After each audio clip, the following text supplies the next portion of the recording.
Good morning dear students. मैं चंद्र प्रकाश आपको 9th class का जो चैप्टर चल रहा था हमारा,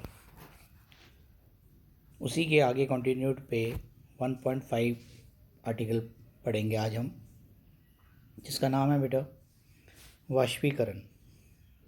वाष्पीकरण आप जानते ही हैं, एवोपरेशन को बोलते हैं। अब मैं आपको ध्यान से कुछ उदाहरण दूंगा, उनको ध्यान से समझना है आपने। एक तो होता है जब हम पानी को गर्म करते हैं बेटा, तो जल वाष्प बनते हैं। दूसरा, हम देखते हैं कि अगर पानी फर्श पे गिर गया है या हमने गीले कपड़े अगर धूप में सुखाने रख डाल दिए हैं, तो तब भी हमारे जो कपड़े हैं या जो पानी है फर्श पे गिरा हुआ है, वो अपने आप ही सूख जाता है।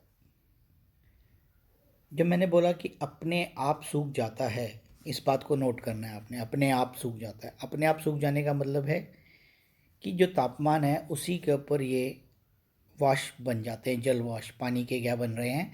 जल वाष्प। जब हम उसको ऊर्जा देके गर्म करते हैं तो वो प्रोसेस अलग होता है, और जब ये अपने आप से होते हैं तो ये प्रोसेस अलग होता है।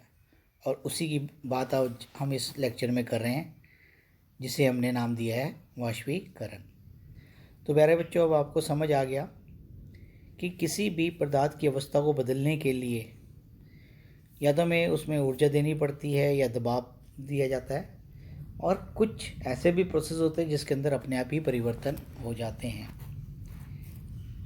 अब आपने इसके आगे हम चलते हैं। आगे का क्या दिया हुआ है अब मैं आपके साथ कर देता हूँ, शेयर कर देता हूँ। तो प्यारे बच्चों, गीले कपड़े सूख जाते हैं, और जैसे पानी में हमने पानी का कटोरा लिया वो भी सूख जाता है। हम जानते हैं कि पदार्थ के कण हमेशा गतिशील होते हैं और कभी रुकते नहीं। एक निश्चित तापमान पर गैस, द्रव, ठोस के कण के विभिन्न मात्रा में गतिज ऊर्जा होती है। द्रव की सतह पर स्थित कणों के कुछ अंशों के इतने गतिज ऊर्जा होती है कि वे दूसरे कणों के आकर्षण बल को मुक्त हो जाते हैं, और इस प्रकार से वो वाष्प जल वाष्प में परिवर्तित हो जाते हैं। तो यहाँ पर इस पैराग्राफ में वो क्या कहना चाहता है कि जो हमारे पदार्थ के जो कण हैं वो लगातार मोशन में हैं, चलते फिरते रह रहे हैं, रुकते नहीं हैं, और ये द्रव, गैस और ठोस में अलग अलग होती है। अब जब इनको ऊर्जा मिलती है, गतिज ऊर्जा के कारण मूवमेंट करते हैं, और जब इनके ऊर्जा ज़्यादा बढ़ जाती है तो ये अपने बीच में जो फोर्सेस हैं उन बल को तोड़ते हुए उनसे अलग हो जाते हैं, और इसी प्रक्रिया से जल से क्या बन जाता है? वाष्प बन जाता है। अब हम अगला आर्टिकल करेंगे 1.5.1 वाष्पीकरण को प्रभावित करने वाले कारक। इसके लिए एक प्रयोग इन्होंने आपके सामने रखा है बेटा। प्रयोग बड़ा ही सिंपल है। क्या करना है आपने? एक परख नली लेनी है, परख नली के अंदर 5 ml जल ले लेना है, और उसके बाद एक चाइना डिश लेनी है, उसमें भी 5 ml पानी रख देना है, और उसको खिड़की या पंखे के पास रख देना है। और एक और चाइना डिश लेनी है, और उसमें भी 5 ml पानी लेना है, और उसको आपने अलमारी में रख देना है। कमरे का तापमान नोट करना है। इन सभी परिस्थितियों में वाष्पीकरण में लगे समय या दिन को भी नोट करना है। बारिश के पानी भी इन क्रियाकलापों के कारक अपने प्रेक्षण में लिखें। वाष्पीकरण के निम्नलिखित तत्वों के बारे में आपका अनुमान क्या लगता है, और इसमें क्या क्या बातें अब आपके सामने आती है, आप ध्यान देंगे।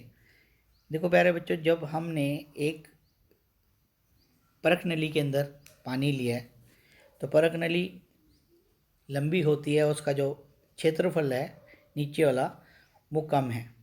और जब हमने चाइना डिश के अंदर पानी लिया है 5 ml, तो उसका क्षेत्रफल ज़्यादा है। और तीसरे में हमने लिया तो हमने चाइना डिश के अंदर ही है, लेकिन उसको हमने अलमारी के अंदर रख दिया है। तो आप समझ सकते हैं अलमारी के अंदर जो ताप है वो कम रहेगा, इसलिए सबसे ज़्यादा जल्दी जल वाष्प किसके बनेंगे, जो आपने चाइना डिश के अंदर 5 ml पानी लिया है और किस में कहाँ रखा है आपने, खिड़की के पास या हमारी पंखे के नीचे। तो ये इस बात का को शो करता है कि जितनी ज़्यादा एरिया होगा, जितना फैलावा ज़्यादा होगा, उतनी जल्दी जल वाष्प बनेंगे। अब मैं इसके बारे में पढ़ देता हूँ आपको। सतह क्षेत्र बढ़ने पर हम जानते हैं कि वाष्पीकरण की स्थायी प्रक्रिया इस पर निर्भर करती है। और जैसे कि हम अगर कपड़ों को फैला कर देते हैं तो जल्दी सूख जाते हैं। अब हम बात करेंगे इसके दूसरे पॉइंट पे। दूसरा पॉइंट क्या है बेटा, तापमान में वृद्धि करने पर भी वाष्पीकरण की जो प्रक्रिया है वो बढ़ जाती है। और उसके बाद तीसरा पॉइंट ये ध्यान से समझना है कि जो पानी की नमी है, अगर पानी की नमी वातावरण में ज़्यादा है तो देरी लगती है जल वाष्प बनने में। और अगर जल वाष्प जो ह्यूमिडिटी है, जल वाष्प हमारे एटमॉस्फेयर में पहले से कम मौजूद है, तो जो वाष्पीकरण की प्रक्रिया है वो क्या हो जाती है, तेज़ हो जाती है। उसके बाद चौथा पॉइंट है वायु की गति में वृद्धि। अगर तेज़ तेज़ हवाएं चलेंगी तो कपड़े हमारे जल्दी सूखेंगे, और अगर धीमी गति से हवा चलेगी तो कपड़े जो हमारे देरी से सूखेंगे। इसका मतलब जल वाष्प बनने की प्रक्रिया वायु की गति के ऊपर भी निर्भर करते हैं। तो हमने 4 पॉइंट पढ़ा। पहला पॉइंट ये निर्भर करता है सतह के ऊपर, जितनी ज़्यादा सतह फैली हुई होगी उतनी ज़्यादा वाष्प ज़्यादा बनेंगे। दूसरे नंबर पे हमने बात की किसकी, हमने दूसरे नंबर पे करी कि तापमान के वृद्धि होने पर वाष्प जल्दी बनेंगे। तीसरे नंबर पे हम बात करी कि अगर जल वाष्प हमारे एटमॉस्फेयर में कम है तो जल वाष्पीकरण की प्रक्रिया ज़्यादा होगी। और चौथा पॉइंट है तेज़ तेज़ हवा चलने की। अब ये बहुत ही अलग पॉइंट है, बहुत ही ध्यान से अगला आर्टिकल समझना है। कौन सा आर्टिकल है, 1.5.2 वाष्पीकरण के कारण शीतलता कैसे होती है।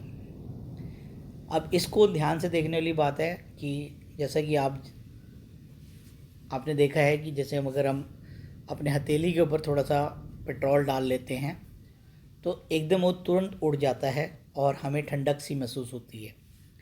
ऐसे ही जो नेल पेंट हम लगाते हैं, और नेल पेंट को निकालने के लिए जब हम केमिकल यूज़ करते हैं जिसे हम एसीटोन बोलते हैं, जब वो उंगलियों पे लगाते हैं हमें उसमें नाखूनों पे, तो वहाँ पर हमें जब नेल पेंट उतरता है तो हमें ठंडक महसूस होती है।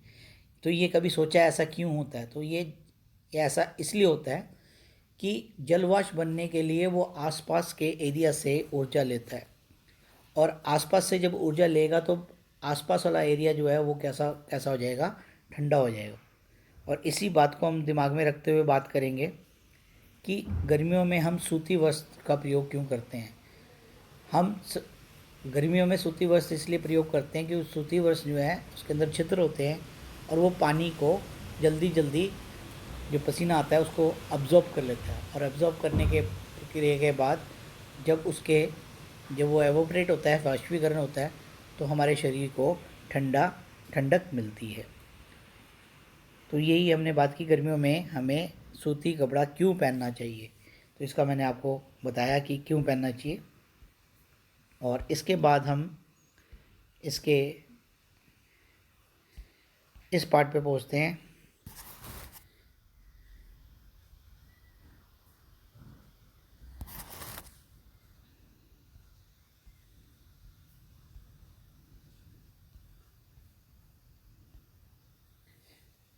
वाष्पीकरण के दौरान द्रव की सतह के कण हमारे शरीर या आसपास की ऊर्जा प्राप्त करते हैं वाष्प में बदल जाते हैं। वाष्पीकरण के प्रमुख ऊष्मा के बराबर ऊष्मीय ऊर्जा हमारे शरीर के से अवशोषित होती जाती है।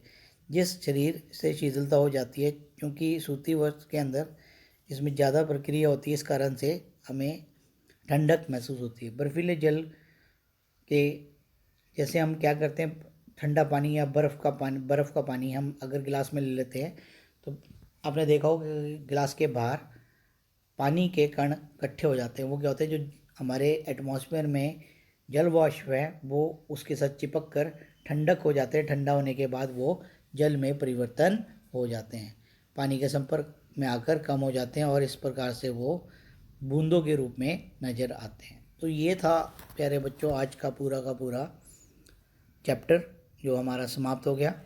कल मैं आपके साथ इसके जो प्रश्न हैं उनके बारे में डिस्कस करूँगा।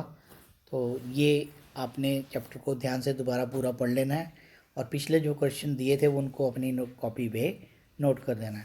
धन्यवाद आपने वीडियो देखा और साथ साथ पढ़े बेटा। Thank you for watching the video.